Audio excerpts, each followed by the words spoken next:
자, 오늘 우리에게 주신 하나님 말씀은 요한계시록 2장. 오늘 이 시대의 교회들에게 오늘 세 번째 시간입니다.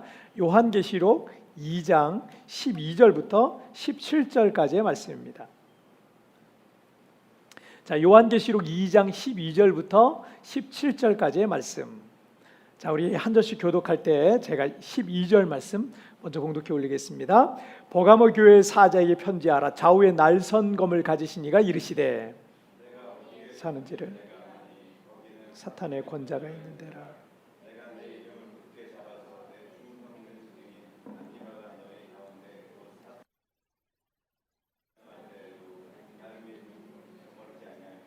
그러나 내게 두어 가지 책망할 것이 있나니 거기 내게 발람의 교훈을 지키는 자들이 있도다. 발람이 발락을 가르쳐 이스라엘 자손 앞에 걸림돌을 놓아 우상의 제물을 먹게 하였고 또 행음하게 하였느니라.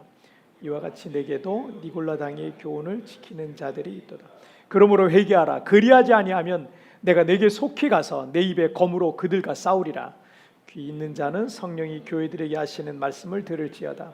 이기는 그에게는 내가 감추었던 만나를 주고 또 흰돌을 줄 터인데 그 돌 위에 새 이름을 기록한 것이 있나니 받는 자 밖에는 그 이름을 알 사람이 없느니라. 아멘.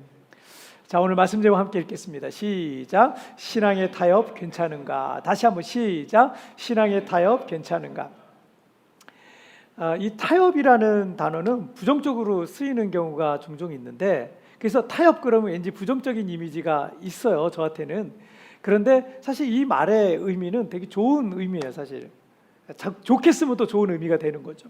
사전적인 뜻을 보자면 두 편이 서로 좋도록 조종하여 협의함, 이런 그런 의미를 갖고 있습니다. 사람이 살아가는데 자기 마음대로 자기 뜻대로만 살 수는 없기 때문에 사람과 사람 사이에 혹은 일과 일 사이에는 적당한 타협이 필요할 때가 있습니다. 부부간에도 서로 조금씩만 양보하면 싸울 일이 하나도 없어요. 또 다른 사람과의 관계 속에서도 상대방을 이해하고 내가 조금만 양보하잖아요. 그러면 정말 다툴 일이 하나도 없습니다. 조금만 양보하면 돼요. 그러면 다툴 일이 하나도 없어요. 그런데 문제는 그렇게 서로 조금씩만 양보하면 되는데 조금도 손해보지 않아요. 나는 손해보지 않으려고 하는 마음 때문에 자꾸 뭐가 생긴다? 트러블이 생기는 거예요. 사람 사이에, 일 사이에, 여러 가지 문제 속에. 그래서 여러분, 잘 양보하지 않는 사람 주변에는 항상 트러블이 있어요. 내 주변에 문제가 많다, 다툼이 많다, 트러블이 자꾸 있다. 여러분, 다른 사람에게도 문제가 있을 수 있지만 나에게도 문제가 있을 가능성이 있어요. 그래서 여러분, 다른 사람 볼 필요 하나도 없어요. 왜냐하면 그 사람 안 변할 수 있거든요. 그 사람 내가 아무리 그렇게 얘기한다 하더라도 안 변할 가능성이 커요. 그럼 어떻게 되냐? 나의 모습을 봐야 돼요. 그럼 내 주변에 계속 트러블이 있다. 그럼 나에게 저 사람의 이 문제, 저 문제가 무엇인가를 생각하지 말고 나에게는 그럼 무슨 문제가 있는가? 이걸 우리가 생각을 해야 되는 거예요. 그래서 잘 양보하지 않는 사람 주변에 뭐가 있는지 보세요. 다툼밖에 없어요. 양보 안 하니까 계속 집이든 사회든 직장이든 어딜 가든 교회든 그 사람 주변에는 다툼만 있을 수밖에 없는 거예요. 타협이라는 게 없는 거죠. 6월 들어서면서 이 북한은 김정은의 동생 김여정을 통해서 이 대북 전단 살포에 관한 제재 법안을 마련하라고 우리 남측 정부를 협박하기 시작을 했습니다. 그렇지 않을 경우에 개성공단에 우리 그 남북 연락사무소가 있는데 그걸 폭파해 버리겠다는 거. 우리 돈으로 다진 거예요. 지금까지 170억 원 정도가 들었다 그래요. 근데 우리 돈으로 다 근사하게 건물 4층짜리 잘 지어놓은 건데 이거 폭파해 버리겠다는 거예요. 협박을 했어요. 결국 북한은 3일 뒤인 16일 날 남북 연락사무소를 폭발해 버렸습니다. 우리는 그동안 이 일뿐만 아니라 그동안 정말 오랜 세월 동안 수백억, 수천억을 들여가면서 북한을 어르고 달래면서 어떻게든 남북 평화의 이 타협안을 찾고 있어요. 계속 우리는 거기에 돈을 쏟아 부어주고 있습니다. 그 타협안을 찾고 있는데 북한은요, 여러분 기억해, 타협할 마음이 조금도 없어요. 양보할 마음 조금도 없어요. 핵 절대 포기 못해요. 그러니까 어떻게 해요? 늘 싸움을 걸고 있는 거예요. 왜냐하면 내가 이거는만큼은 포기 못해, 이게 있으니까 계속 이 싸움이 될 수밖에 없는 거예요. 지금 그 코로나는 전 세계 214개국에서 발생을 했고 거의 1천만 명이 지금 확진 판정을 받았다 그래요. 1천만 명. 특히 최대 발생국인 미국은 1천만 명 중에 약 250만 명이 미국 사람이에요. 미국에서 발생됐습니다. 하지만 이 코로나 증가율이 주춤하는 사이에 오랜 봉사 기간의 그 피로도와 이 경제 때문에 지난달 미국에서는 이 봉쇄를 풀고 경제 재가동에 들어갔단 말이에요. 5월달에 들어갔어요. 그리고 한 달이 지나면서 미국 내 코로나 확진자는 또다시 급증하기 시작합니다. 경제 제재가 풀렸어요. 그 사람들이 자유롭게 돌아다니기 시작해요. 그러니까 갑자기 이 코로나 환자가 또 급증하기 시작하면서 엊그저께 있잖아요. 어저께인가? 그때는요. 코로나 환자가 4만 명이에요. 하루 확진자가. 필리핀이 3만 몇천 명이잖아요. 근데 하루 확진자가 4만 명이에요. 4만 명씩. 브라질도 지금 거의 4만 명씩 하루에 4만 명씩 증가하고 있습니다. 지금 추세가 이렇게 돼버린 거예요. 이 미국이나 브라질 이 나라 사람들은 자유로움을 굉장히 원하잖아요. 그러다 보니까 이게 더 심한 것이 아닌가. 막 돌아다니는 거예요. 마스크도 안 하고 막 돌아다니는 거예요. 계속 증가하고 있습니다. 미국 정부 쪽에서도 이 코로나도 잡아야겠고 경제도 살려야 하겠는데 당장 먹고 사는 문제 때문에 일찍 경제 활동을 재가동한 겁니다. 어쩌면 타협안이죠 이게. 그래서 경제를 좀 가동을 시킨 건데 하지만 이런 경우는 사람들의 생명을 담보로 한 매우 위험하고 잘못된 타협안일 수가 있습니다. 이제 우리 필리핀도 우리가 지금 봉쇄가 지금 오래되다 보니까 여기서도 막 불만의 소리들이 지금 계속 있고 경제가 좀 안 돌아가니까 힘드니까 굉장히 어려운 거예요. 그런데 계속 증가하는 거예요.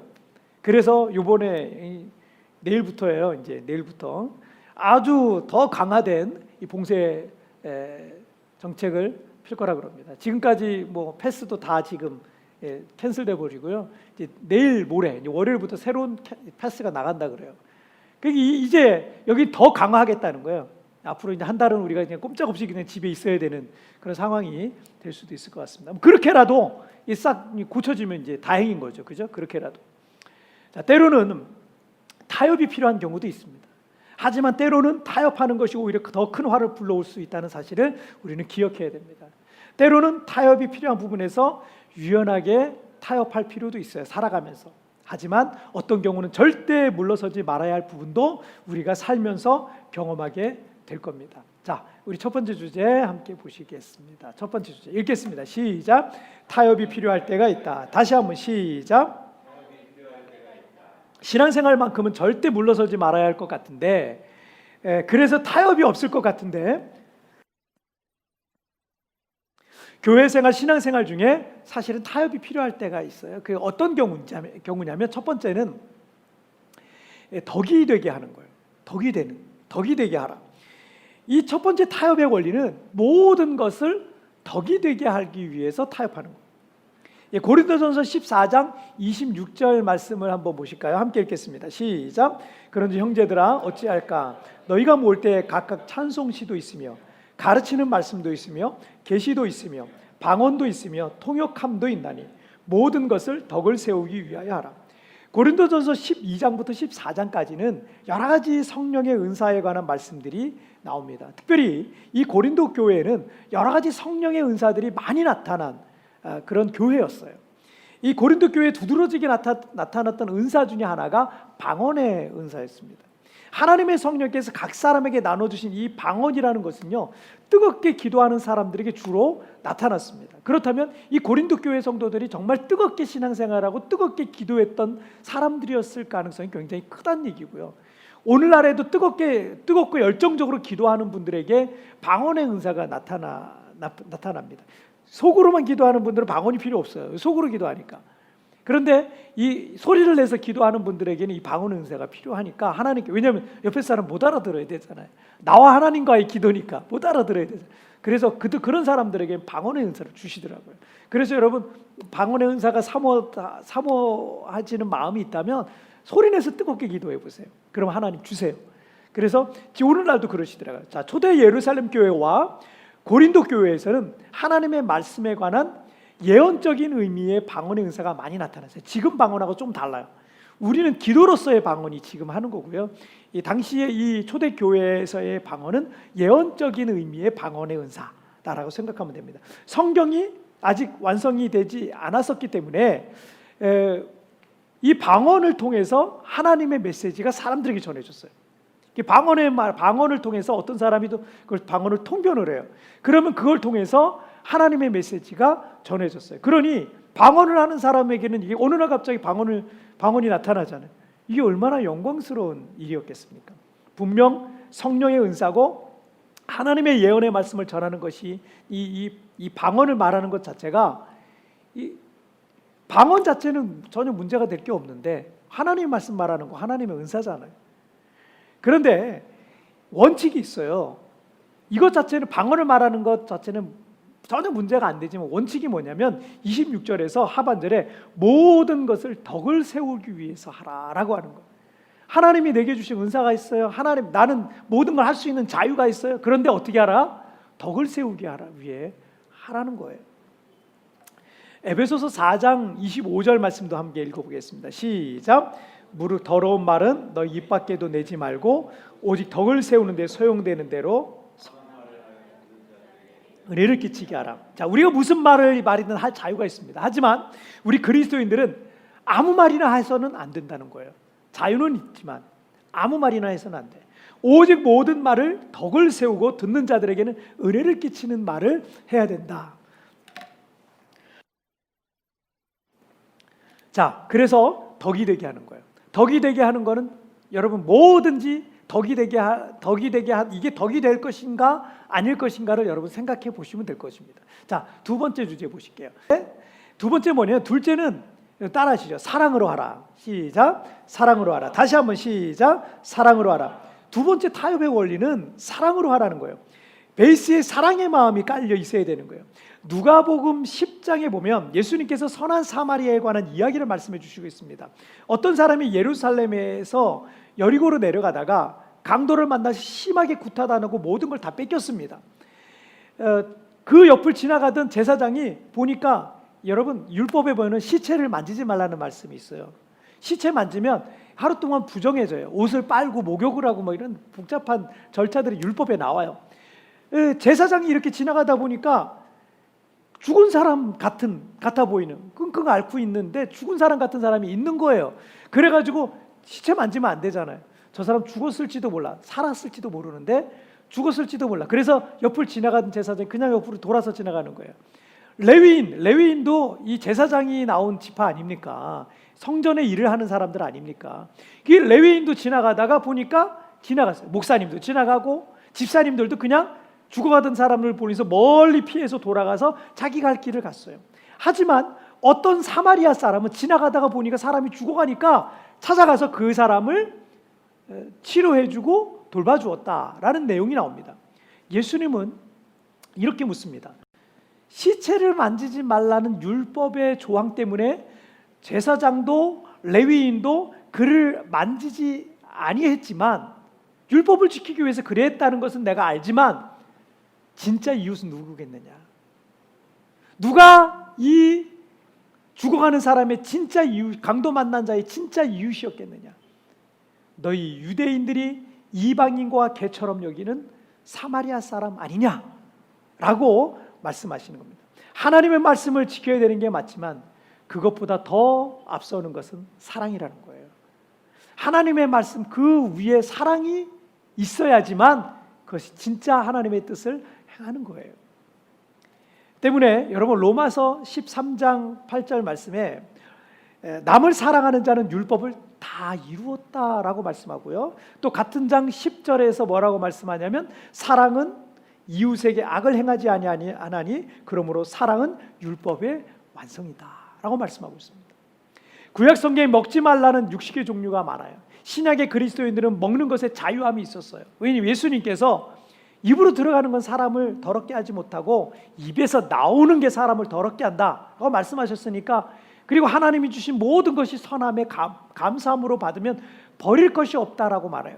말씀하셨어요. 그래서 먹는 것에 자유예요. 하지만 사도 바울 같은 경우는 어떻게 해요? 유대인 형제들을 전도하기 위해서 그 자유를 포기하고 평생토록 채식을 먹겠다라고 말합니다. 이게 뭐예요? 사랑이에요. 사랑.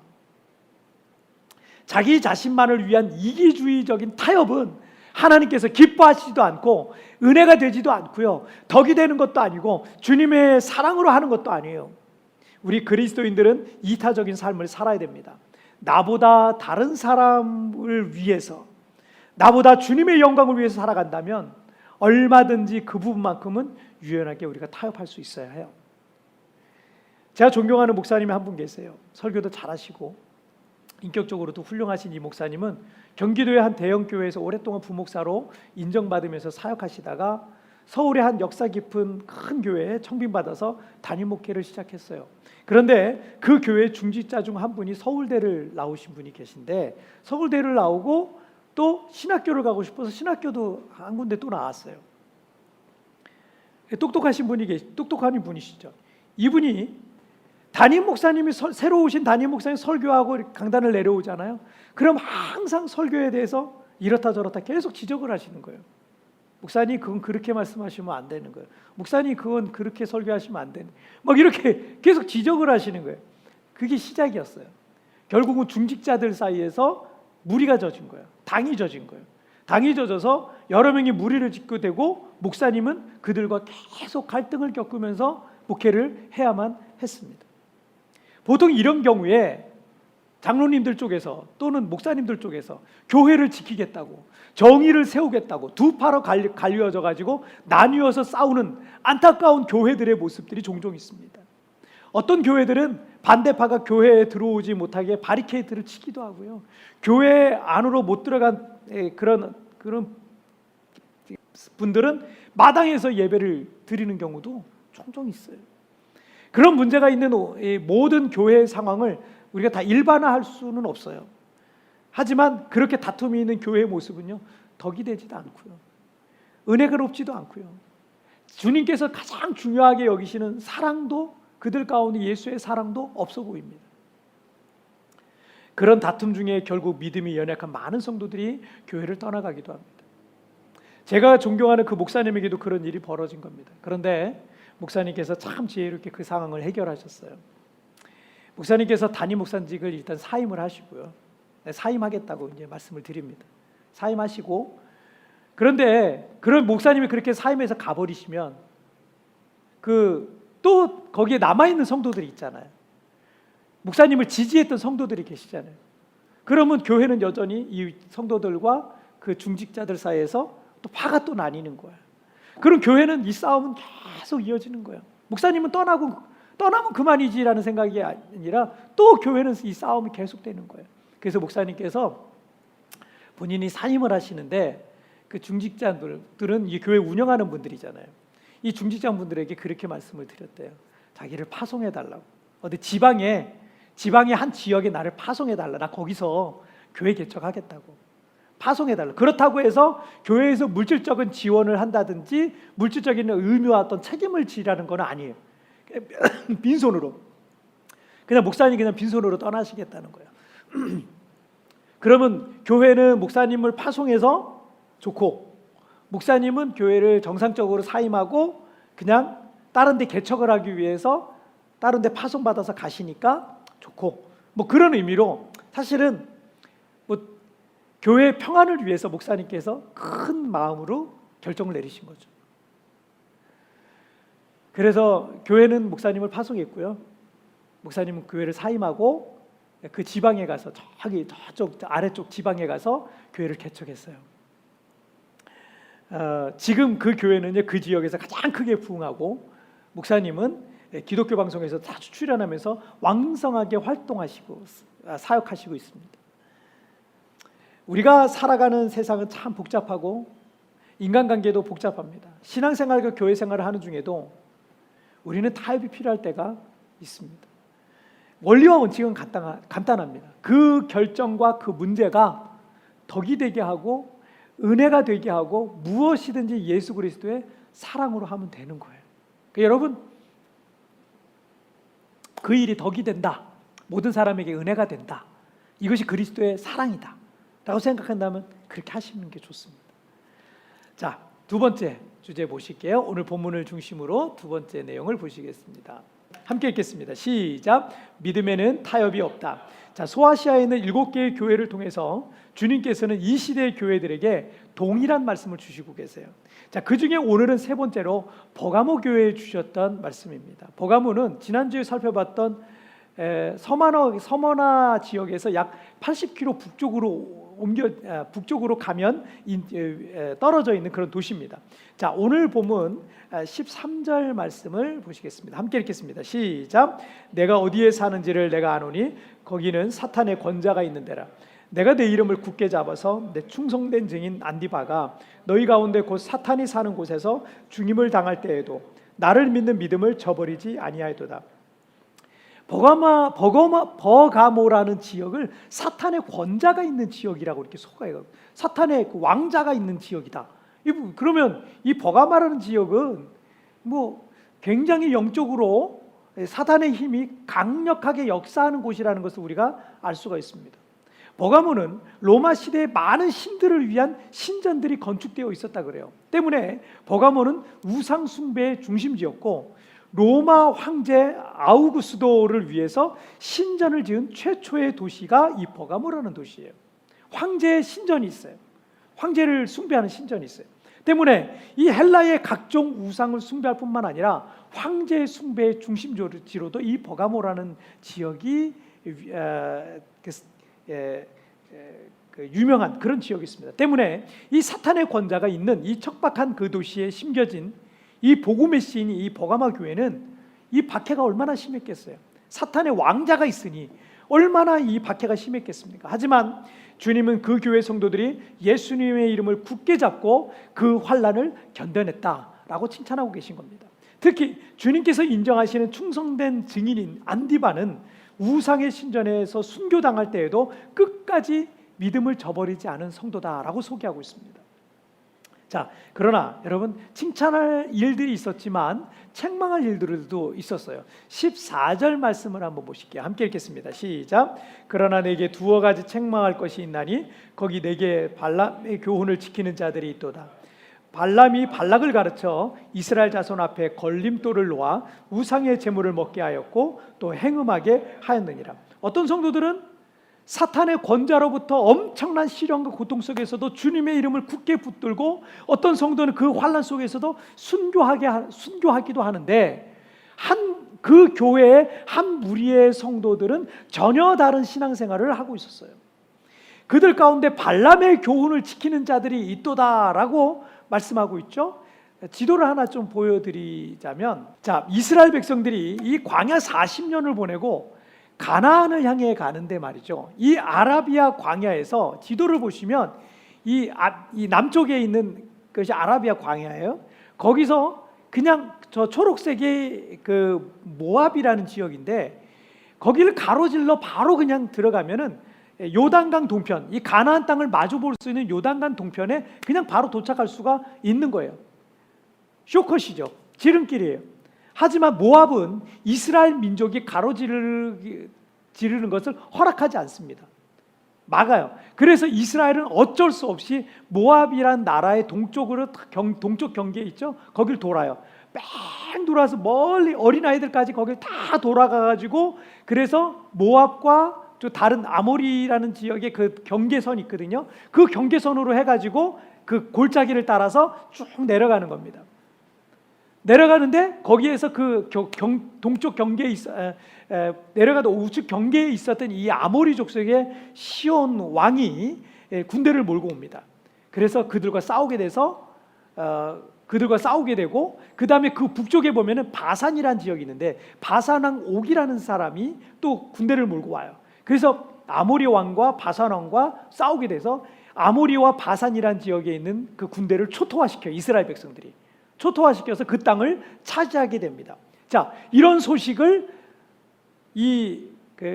이스라엘 백성이 돌아가게 만들었던 이 모압 왕 발락이라는 사람이 있는데 이 발락이라는 사람이 위기를 느끼게 됩니다. 그래서 발람 선지자를 돈으로 매수합니다. 돈으로 매수해서 민수기 22장부터 25장까지에 보면은 이스라엘 백성을 저주하라고 말씀하세요.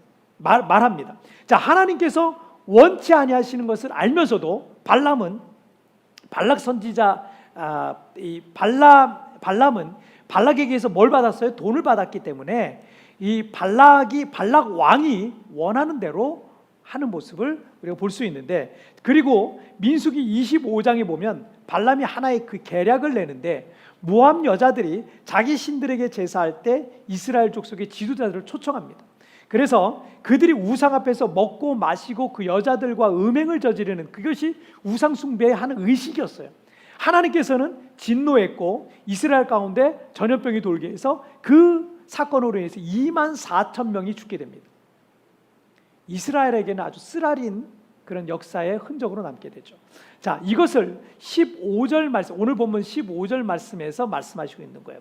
자, 15절 함께 읽겠습니다. 시작. 이와 같이 내게도 니골라 당의 교훈을 지키는 자들이 있도다. 자, 아까는 발람의 교훈을 지키는 자라 그러는데 15절에서는 니골라 당의 교훈을 지키는 자들이 있다라고 말씀합니다.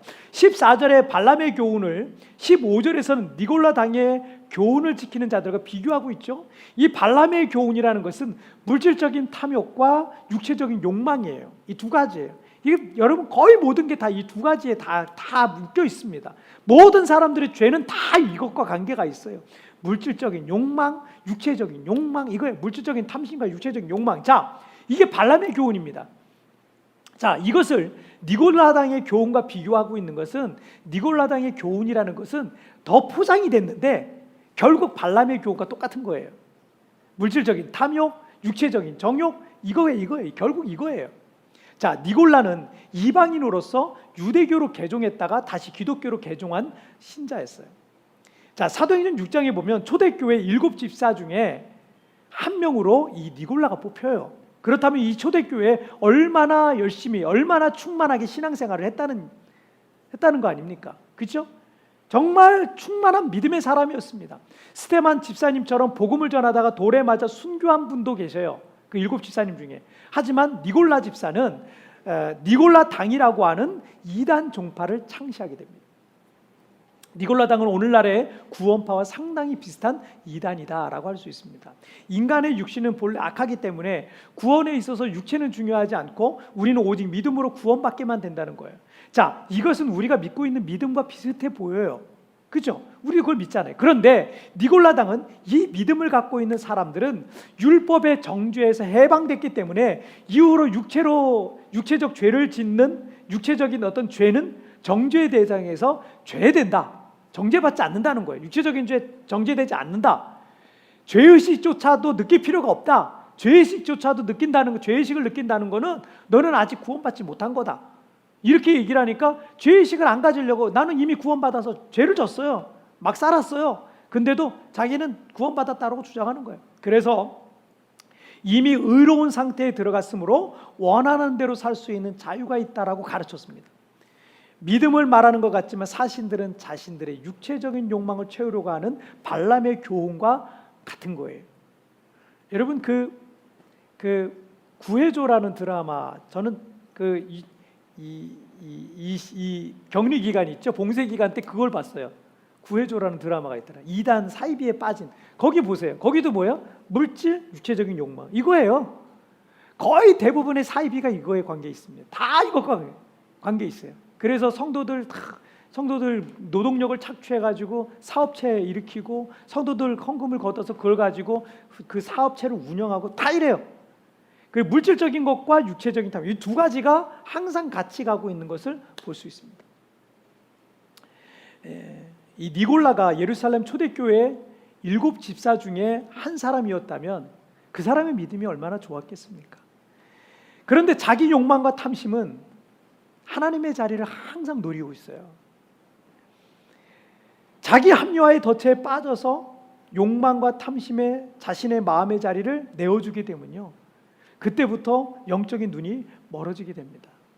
그리고 그 사람의 마음의 왕자에는 하나님이 아닌 욕망과 탐심이 그 마음에 앉게 되는 거예요.